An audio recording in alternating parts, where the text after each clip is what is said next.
Rudra news में आपका स्वागत है। आज हम आए हैं आपके बीच दोबारा, गौरव बत्रा। और आपको आज ऐसी शख्सियत से मिलवाना चाहूँगा जिन्होंने अपने जीवन में बहुत संघर्ष किया और आज इस मुकाम पर बैठे हैं कि खाली गदरपुर क्षेत्र ही नहीं, पूरा प्रदेश जो है वो गर्व की अनुभूति करता है, इनके किए गए कार्यों की सराहना करता है। और हमारे साथ बैठे हुए हैं आज जो है अभिकर्ता हैं टीओटी एलआईसी के कल्याण दास अरोरा जी, जिन्होंने अपने जीवन में किस प्रकार का संघर्ष किया उन्हीं की मुंह जुबानी सुनेंगे हम। जानिए। सर, रुद्रा न्यूज में आपका स्वागत है।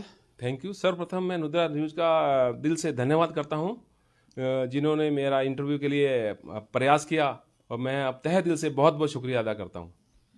सर, जहाँ तक हम देखते हैं कि एलआईसी के एक एजेंट के रूप में जो है व्यक्ति काम करता है और आज बहुत बड़े मुकाम पर आप बैठे हैं। पूरे प्रदेश में टीओटी जो है बहुत बड़ी एक जो है रैंक मानी जाती है एलआईसी विभाग के अंदर। तो आपको जो है कैसा लग रहा है कि पूरे प्रदेश में सर्वप्रथम आपका नाम आया और अभी तक पूरे प्रदेश में एक ही व्यक्ति जो है टीओटी रैंक को प्राप्त कर पाया है? मेरे को बहुत अच्छा लग रहा है ये मुकाम हासिल करने के बाद। ये एक इंटरनेशनल क्लब की सदस्यता है, जिसमें करीब पूरे हिंदुस्तान से 130, 35, 40 लोग ही क्वालिफाई कर पाते हैं। और पूरे उत्तराखंड में मैं अकेला एक ऐसा व्यक्ति हूं जिसने इसको अचीवमेंट किया है, जिसके लिए मैं सबसे पहले तो प्रभु का धन्यवाद करता हूं कि जिनकी कृपा से मैं इन ऊंचाइयों पर पहुंचा। और साथ साथ अपने सम्मानित अभिकर्ताओं को शत शत नमन करता हूं कि जिन्होंने मेरे ऊपर विश्वास किया और अपने विश्वास को मेरे ऊपर जाहिर किया और अपने पैसे को लगाया मेरे विश्वास के। मैं उन अभी सारे जितने भी मेरे कस्टमर हैं उनको मैं सहृदय से धन्यवाद करता हूं और बहुत बहुत शुक्रिया अदा करता हूं उनका। एलआईसी एक ऐसी पॉलिसी की बात की जाती है, एलआईसी की बात की जाती है जिसमें जो है लोगों का कहना है, या तो जो हमने विज्ञापन आज तक देखे हैं, कि ज़िंदगी के साथ भी और ज़िंदगी के बाद भी।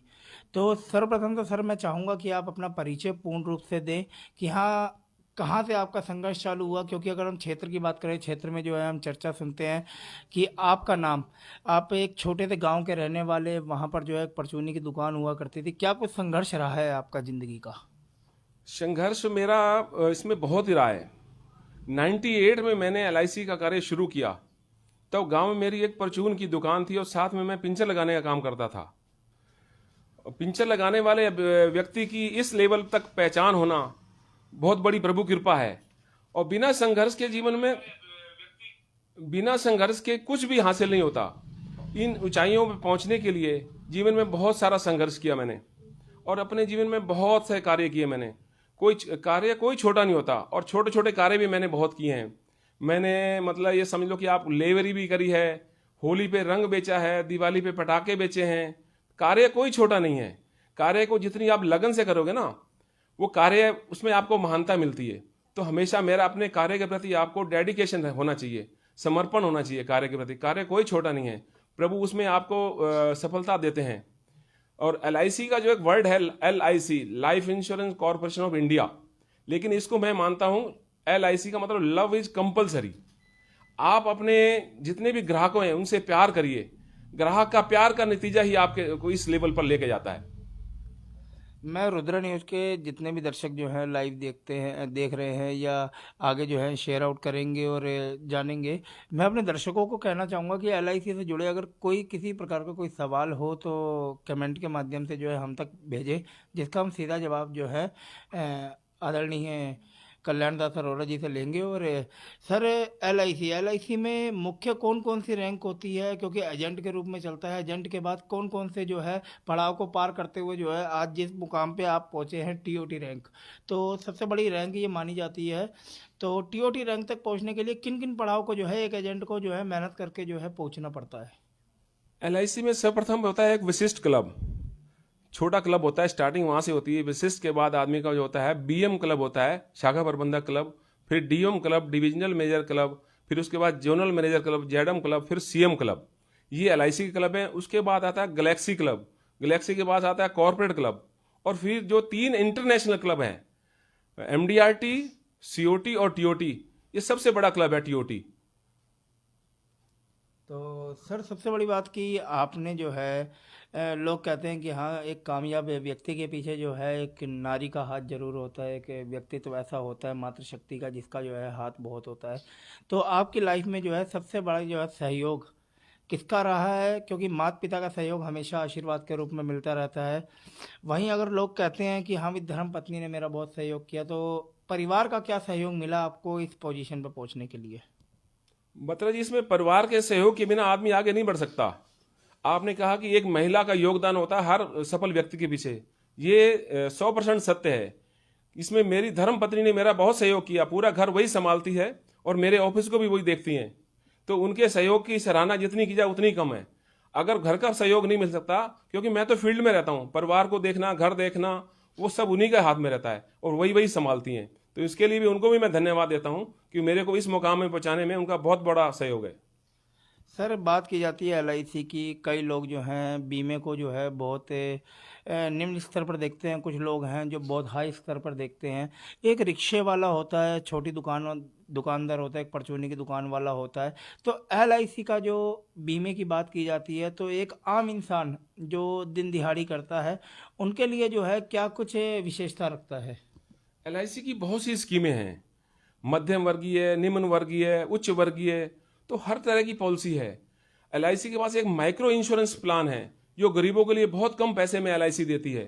तो एलआईसी का कोई भी प्लान बंदा ले सकता है, छोटा आदमी है तो वो छोटी पॉलिसी ले सकता है। एलआईसी अपनी जो हेल्प है हर रूप में करती है, मतलब अपने ग्राहकों के लिए। और जितनी बड़ी आपदा आ जाती हैं तो एलआईसी वहां पर खड़ी रहती है हमेशा। हमारे जो उत्तराखंड में आपदा आई थी, त्रासदी हुई थी, वहां पर एलआईसी ने बहुत बड़ा काम किया। उसमें क्या, जो लोगों की डेथ हुई थी, बॉडी मिसिंग हो गई थी, मिसिंग बॉडी में क्या होता है, 7 साल का वेटिंग पीरियड होता है। अगर 7 साल तक आपका वो डेड बॉडी नहीं मिलती तो आदमी का क्लेम नहीं मिलता। लेकिन एलआईसी ने वहां पर एक बहुत बड़ा कार्य किया, एक सीएम क्लब की विटनेस पे क्लेम दे दिए, जो कि प्राइवेट कंपनियां कभी नहीं दे सकती। तो एलआईसी एक बहुत बड़ी ताकत है। एलआईसी की ताकत का एहसास नहीं है लोगों को। एलआईसी एक बरगद का पेड़ है, इसकी छांव पूरे विश्व में फैली हुई है। एलआईसी की ब्रांचें विश्व में भी है।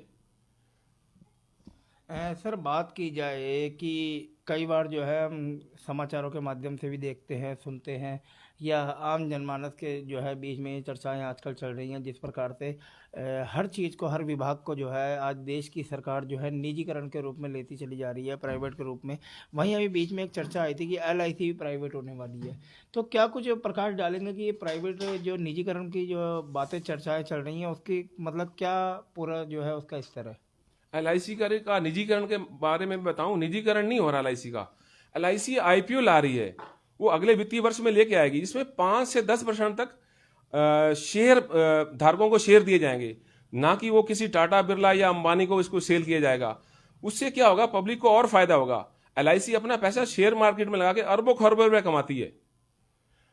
और एलआईसी एक ऐसी संस्था है, देखो अभी पिछले साल भी कोरोना काल में एलआईसी ने 100 करोड़ रुपया भारत सरकार को डोनेशन दिया। किसी भी प्राइवेट कंपनी में वहां पर 1 रुपए का डोनेशन नहीं दिया। तो मैं चाहूंगा कि लोगों की जो अज्ञानता है उसको दूर किया जाए। एलआईसी कभी भी प्राइवेट नहीं होगी और वो सिर्फ एक उसका स्टेक बिकेगा 5 से 10% तक। वो किसी भी मतलब उद्योगपति को नहीं दिया जाएगा, वो पब्लिक सेक्टर में दिया जाएगा 5 से 10% शेयर। हमने देखा है कई बड़े शहरों में हम गए हैं, एलआईसी के माध्यम से जो है रूम बने हुए होते हैं, जिसको ये कहते हैं कि हाँ, जैसे चीनी मिल के स्टाफ रूम बने होते हैं, या रुकने के लिए लोगों के व्यवस्थाओं को जो है सुचारू रूप से दिया जाता है। तो ऐसे में जो है कि एलआईसी जहाँ जहाँ बड़े सेंटर बने हुए हैं वहाँ पर जो है ये बिल्डिंग्स बनी हुई हैं, तो वहाँ पे आम जनमानस को भी रुकने की कोई सुविधा प्राप्त होती है, या सिर्फ एलआईसी के जो कार्य करने वाले जो कर्मचारी हैं सिर्फ उनके लिए जो है बड़े शहरों में व्यवस्थाएं होती हैं? नहीं, वो गेस्ट हाउस जो है एलआईसी के, वो मतलब ऐसे कर्मचारियों के लिए है या अभिकर्ता के लिए जो है, उसके लिए, पब्लिक के लिए ऐसा कोई नहीं है। वो गेस्ट हाउस अधिकारियों या कर्मचारियों के लिए रहते हैं, क्योंकि फिर उतनी व्यवस्था नहीं हो पाती ना। इस गेस्ट हाउस एक छोटा ही होता है। बाकी वैसे एलआईसी अपना सहयोग हर क्षेत्र में करती है, कोई ऐसा क्षेत्र वंचित नहीं है जिसमें एलआईसी का योगदान नहीं है। बात की जाए निम्न वर्ग की, तो कम से कम कितने पैसे कमाने वाला व्यक्ति, जो दिन में जो है 100 रुपए, 200 रुपए, 300 रुपए दिहाड़ी कमाने वाला जो व्यक्ति होता है, तो क्या वो भी जो है एलआईसी के माध्यम से अपने परिवार को सिक्योर करने के लिए जो है कदम रख सकता है? क्यों नहीं रख सकता। देखो ऐसा ना, एक मजदूर भी है, एक मजदूर की भी मजदूरी, सामान्य मजदूरी वो 300-400 रुपये पर डे की है। 300-400 रुपये का मतलब महीने कितने पैसे हुए, 10-12 हजार रुपये महीने कमाता है। तो वो कोई बात नहीं, अगर हमें वो 6 महीने में 2,000 रुपये भी देता है तभी उसका 50,000 का बीमा कर देती है LIC, मात्र 2,006 महीने में। तो अभी तक जो है लगभग आपके द्वारा कि एजेंट के रूप से लेकर के TOT रैंक तक आप पहुंचे हैं, तो लगभग कितने लोगों को आप जो है लाभ पहुंचाने में कामगार हुए हैं, कितने लोगों को जो है आप लाभ पहुंचा चुके हैं इस रैंक तक पहुंचने में? लाभ तो कई रूप में है ना, मतलब किसी की कोई मैच्योरिटियां हो गई पॉलिसी में, किसी का कोई डेथ क्लेम हो गया, और मेरे साथ कुछ 20-25 अभिकर्ता भी, मैं आजकल मतलब सुपरवाइजर एजेंट भी हूँ, CLIA, chief life insurance advisor. तो उससे मैंने करीब 25 के लगभग जो अभिकर्ता मेरे साथ जुड़े हुए हैं वो उनको भी जीविका का साधन मिला हुआ है, और 5-10 स्टाफ मेरे पास काम कर सकते हैं तो उनको भी जीविका का साधन मिला हुआ है। मतलब मैं अपने लिए ना करके बाकी लोगों को भी सहयोग करता हूँ, जिससे मतलब क्या होता है, देश हित में भी सहयोग हो जाता है इससे। सर TOT रैंक जो है ये पूरे भारत में अब तक कितने लोगों को जो है इस रैंक तक पहुंचने का मौका मिला है? ये एक बहुत बड़ा लेवल है ना, इसको हर साल अचीव करना होता है, और इंटरनेशनल कॉन्फ्रेंस होती है अमेरिका के किसी शहर में, हर साल होती है, और मतलब जो है इस लेवल पे करीब 125-150 लोग हर साल क्वालिफाई कर पाते हैं। तो क्या कुछ संदेश देना चाहेंगे क्षेत्रवासियों को, प्रदेशवासियों को, देशवासियों को, क्योंकि आज नव वर्ष की जो है बधाइयाँ दी जा रही हैं, नव वर्ष है, तो इस नव वर्ष में जो है किस प्रकार से जो है LIC की ओर से जो है क्या कुछ संदेश जो है क्षेत्रवासियों को देना चाहेंगे? मैं सभी क्षेत्रवासियों और देशवासियों को नववर्ष की शुभकामनाएं देता हूं, और आशा करता हूं कि वे अपने व्यापार में दिन दूनी रात चौगुनी तरक्की करें और उनका स्वास्थ्य ठीक रहें। और उनको एक निवेदन करूंगा कि वो अपने LIC की पॉलिसी जरूर लें, छोटी ले या बड़ी ले, something is better than nothing. ना होने से कुछ होना अच्छा है। कई लोग कहते हैं कि मेरे को LIC की पॉलिसी नहीं लेनी, मैं कोई मर थोड़ी रहा हूं, ये उनकी भूल है।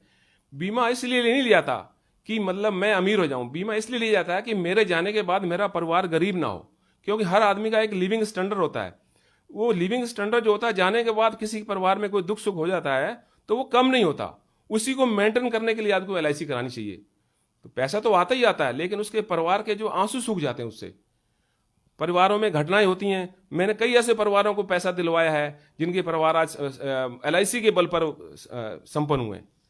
सर बात की जाए तो सबसे बड़ी बात यह है कि ज़िंदगी के साथ भी और ज़िंदगी के बाद भी LIC का सबसे बड़ा नारा यही चलता है। तो जिस प्रकार से दुर्घटनाएं हो जाती हैं तो मेडिकल क्लेम के रूप में जो है कितने रुपए से स्टार्टिंग हो जाती है, और किस हद तक जो है लोगों को फ़ायदा जो है मेडिकल क्लेम का पहुंचता है? LIC के हेल्थ इंश्योरेंस प्लान भी है, जिसमें कैंसर प्लान भी है। वो उसमें 5 लाख, 10 लाख, 25 लाख तक LIC कैंसर प्लान बेच रही है, और वो कम प्रीमियम पे बेच रही है LIC। और LIC का जो मेडिक्लेम है वो जो है रिम्बर्समेंट में आता है, वो आपका जितना खर्चा हुआ उससे ज्यादा दे देती है, उसका खर्चा फिक्स है। अगर आपके 25,000 खर्च हुए LIC उसमें अगर 50,000 रखे हैं तो LIC आपको 50,000 रुपये दे देती है। तो LIC के प्लान बहुत बढ़िया हैं, लेकिन लोगों को समझने में भूल है थोड़ी सी बस। सर अगर बात की जाए कोरोना काल की बात की जाए, अब ओमिक्रॉन नाम का एक वायरस आ रहा है, देश के अंदर फैल रहा है, तो कई बीमा कंपनियों ने जो है कोरोना के दौरान गए हुए लोगों को जिनकी मृत्यु जो है कोरोना के कारण हुई है उनको क्लेम देने से साफ इनकार किया। तो LIC की क्या भूमिका रही कोरोना काल में? कोरोना काल में LIC ना ऐसा कोई भी क्लेम पेंडिंग नहीं जो LIC ने ना दिया हो। LIC ने तुरंत भुगतान किए हैं। 2-3 क्लेम भुगतान तो मेरे ही कोरोना काल में हुए हैं, जिसमें LIC ने कोई ऐसी दिक्कत ही नहीं, इसमें ने उसका डेथ सर्टिफिकेट दिया और उसकी पेमेंट हो गई है। लेकिन कि उस प्राइवेट कंपनी ने उसमें हील इज्जत जरूर करी है, LIC की कोई उसमें दिक्कत नहीं किसी तरह की भी, और ना भविष्य में कभी होगी। तो ये थे हमारे साथ कल्याण दास अरोड़ा जी, जिन्होंने अपने नाम का जो है एक परचम लहराया है, क्षेत्रवासियों को गौरवान्वित करने का जो है एक मौका दिया है, और TOT रैंक तक पहुँचे हैं। और लाइव देख रहे दर्शकों से, और जो बाद में जिनके पास ये लिंक पहुँचेगा अधिक से अधिक शेयर करिएगा। और LIC से जुड़े अगर किसी प्रकार के कोई भी सवाल होते हैं तो रुद्रा न्यूज़ के माध्यम से जो है हम तक पहुँचाने का काम करें, जिसको हम लेकर के पुनः अरोड़ा जी के पास आएंगे और आपके हर समस्या का समाधान जो है करवाने का प्रयास करेंगे। LIC से जुड़े हुए जितने भी अभी लोग हैं जिनको जो है बीमे की जो है फ़ायदा मिल रहा है, या जो बीमे का फ़ायदा लेना चाहते हैं, अपने लाइफ को सिक्योर करना चाहते हैं, अपने बच्चों के अपने भविष्य को सिक्योर करना चाहते हैं, वो हमेशा जो है LIC से जुड़े। और पुनः आपके बीच आएंगे गौरव बत्रा, रुद्रा न्यूज़, कदरपुर, उधम सिंह नगर। धन्यवाद।